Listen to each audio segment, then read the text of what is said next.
Territori innovativi, quali fattori favoriscono l'attrattività? Questo è il titolo dell'incontro che si è tenuto martedì 12 novembre nella sede di AOF di Verona, uno smart working con working place che all'occasione si trasforma anche in un conference space.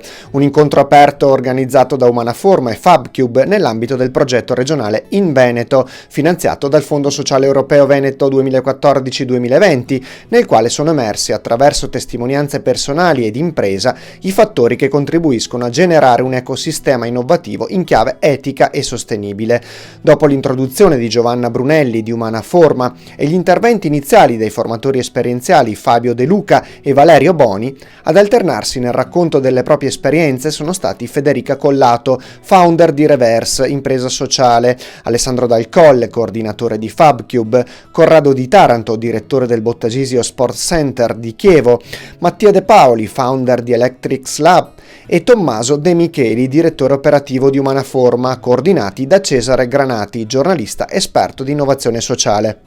Questa serata è stata organizzata all'interno del progetto In Veneto, è un evento moltiplicatore che noi abbiamo pensato di organizzare qui a Verona con i partner del territorio.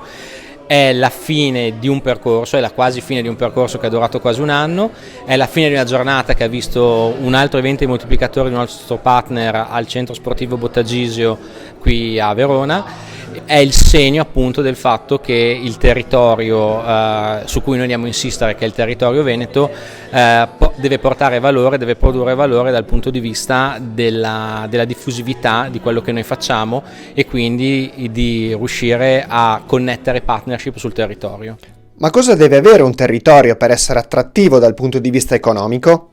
Un territorio per essere considerato attrattivo deve dare soluzioni, ossia migliorare quella che è la vita dell'imprenditore o delle aziende che agiscono sul territorio e essere innovativo, quindi dare nuovi orizzonti per sviluppare le imprese al suo interno. E quali sono i fattori di sostenibilità legati a un territorio?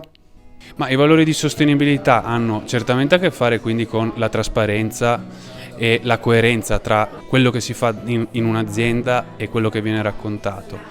E oltre a questo poi mantenere sotto controllo gli indicatori di sostenibilità, quindi quanto impatto sul piano ambientale, come coinvolgo i dipendenti, quindi fare, comunicare e misurare la sostenibilità. Questo messo a sistema rende un territorio, una comunità sostenibile.